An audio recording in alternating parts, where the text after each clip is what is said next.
अध्याय 5 कर्मयोग कृष्ण भावना भावित कर्म। अर्जुन ने कहा, हे कृष्ण, पहले आप मुझसे कर्म त्यागने के लिए कहते हैं और फिर भक्ति पूर्वक कर्म करने का आदेश देते हैं। क्या आप अब कृपा करके निश्चित रूप से मुझे बताएंगे कि इन दोनों में से कौन अधिक लाभप्रद है? श्री भगवान ने उत्तर दिया, मुक्ति के लिए तो कर्म का परित्याग तथा भक्ति में कर्म दोनों ही उत्तम हैं, किंतु इन दोनों में से कर्म के परित्याग से भक्ति युक्त कर्म श्रेष्ठ है। जो पुरुष न तो कर्म फलों से घृणा करता है और न कर्म फल की इच्छा करता है, वह नित्य सन्यासी जाना जाता है। हे महाबाहु अर्जुन, ऐसा मनुष्य समस्त द्वंद्वों से रहित होकर बहुबंधन को पार कर पूर्णतया मुक्त हो जाता है। अज्ञानी ही भक्ति को भौतिक जगत के विश्लेषणात्मक अध्ययन से भिन्न कहते हैं। जो वस्तुतः ज्ञानी हैं वे कहते हैं कि जो इनमें से किसी एक मार्ग का भली भांति अनुसरण करता है वह दोनों के फल प्राप्त कर लेता है।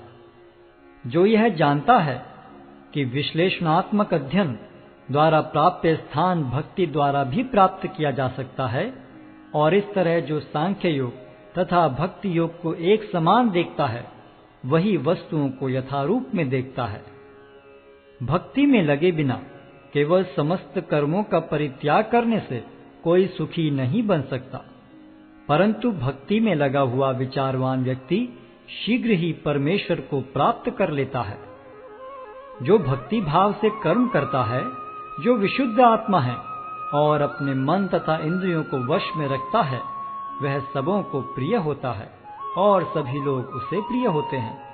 ऐसा व्यक्ति कर्म करता हुआ भी कभी नहीं बंधता। दिव्य भावनामृत युक्त पुरुष देखते, सुनते, स्पर्श करते, सूंघते, खाते, चलते फिरते, सोते तथा श्वास लेते हुए भी अपने अंतर में सदैव यही जानता रहता है कि वास्तव में वह कुछ भी नहीं करता। बोलते, त्यागते, ग्रहण करते या आंखें खोलते बंद करते हुए भी वह यह जानता रहता है कि भौतिक इंद्रियां अपने अपने विषयों में प्रवृत्त हैं और वह इन सब से पृथक है। जो व्यक्ति कर्म फलों को परमेश्वर को समर्पित करके आसक्ति रहित होकर अपना कर्म करता है, वह पाप कर्मों से उसी प्रकार अप्रभावित रहता है जिस प्रकार कमल पत्र जल से अस्पृश रहता है।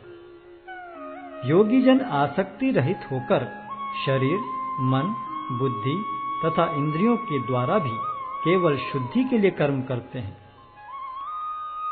निश्चल भक्त शुद्ध शांति प्राप्त करता है, क्योंकि वह समस्त कर्मफल मुझे अर्पित कर देता है। किंतु जो व्यक्ति भगवान से युक्त नहीं है और जो अपने श्रम का फल कामी है, वह बंध जाता है। जब देहधारी जीवात्मा अपनी प्रकृति को वश में कर लेता है और मन से समस्त कर्मों का परित्याग कर देता है, तब वह 9 द्वारों वाले नगर में बिना कुछ किए कराए सुखपूर्वक रहता है। शरीर रूपी नगर का स्वामी देहधारी जीवात्मा न तो कर्म का सृजन करता है, न लोगों को कर्म करने के लिए प्रेरित करता है, न ही कर्म फल की रचना करता है।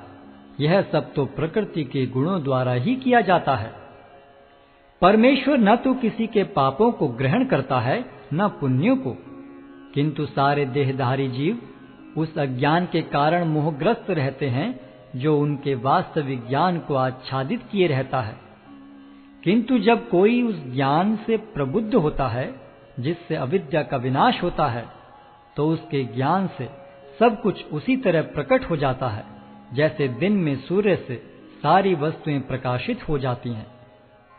जब मनुष्य की बुद्धि, मन, श्रद्धा तथा शरण सब कुछ भगवान में स्थिर हो जाते हैं, तभी वह पूर्ण ज्ञान द्वारा समस्त कलमश से शुद्ध होता है और मुक्ति के पथ पर अग्रसर होता है।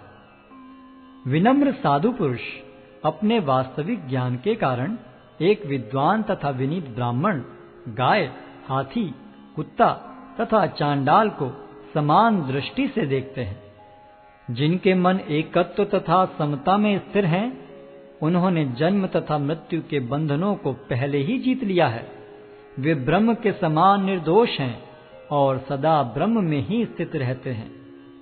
जो न तो प्रिय वस्तु को पाकर हर्षित होता है और न अप्रिय को पाकर विचलित होता है, जो स्थिर बुद्धि है, जो मोह रहित है और भगवत विद्या को जानने वाला है, वह पहले से ही ब्रह्म में स्थित रहता है। ऐसा मुक्त पुरुष भौतिक इंद्रिय सुख की ओर आकृष्ट नहीं होता, अपितु सदैव समाधि में रहकर अपने अंतर में आनंद का अनुभव करता है। इस प्रकार स्वरूप सिद्ध व्यक्ति पर ब्रह्म में एकाग्र चित्त होने के कारण असीम सुख भोगता है। बुद्धिमान मनुष्य दुख के कारणों में भाग नहीं लेता, जो कि भौतिक इंद्रियों के संसर्ग से उत्पन्न होते हैं। हे कुंती पुत्र, ऐसे भोगों का आदि तथा अंत होता है, अतः चतुर व्यक्ति उनमें आनंद नहीं लेता। यदि इस शरीर को त्यागने के पूर्व कोई मनुष्य इंद्रियों के वेगों को सहन करने तथा इच्छा एवं क्रोध के वेग को रोकने में समर्थ होता है, तो वह इस संसार में सुखी रह सकता है।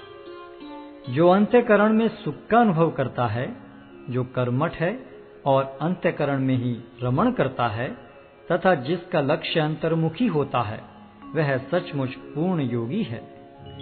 वह पर ब्रह्म में मुक्ति पाता है और अंततो गत्वा ब्रह्म को प्राप्त होता है। जो लोग संशय से उत्पन्न होने वाले द्वेष से परे हैं, जिनके मन आत्म साक्षात्कार में रत हैं, जो समस्त जीवों के कल्याण कार्य करने में सदैव व्यस्त रहते हैं और जो समस्त पापों से रहित हैं, वे ब्रह्म निर्वाण को प्राप्त होते हैं। जो क्रोध तथा समस्त भौतिक इच्छाओं से रहित हैं, जो स्वरूप सिद्ध आत्म संयमी हैं और संसिद्धि के लिए निरंतर प्रयास करते हैं, उनकी मुक्ति निकट भविष्य में सुनिश्चित है। समस्त इंद्रिय विषयों को बाहर करके, दृष्टि को भौहों के मध्य में केंद्रित करके, प्राण तथा पान वायु को नथुनों के भीतर रोककर और इस तरह मन, इंद्रियों तथा बुद्धि को वश में करके जो मोक्ष को लक्ष्य बनाता है, वह योगी इच्छा, भय तथा क्रोध से रहित हो जाता है। जो निरंतर इस अवस्था में रहता है, वह अवश्य ही मुक्त है। मुझे समस्त यज्ञों तथा तपस्याओं का परम भोक्ता, समस्त लोकों तथा देवताओं का परमेश्वर एवं समस्त जीवों का उपकारी एवं हितैषी जानकर मेरे भावनामृत से पूर्ण पुरुष भौतिक दुखों से शांति लाभ करता है।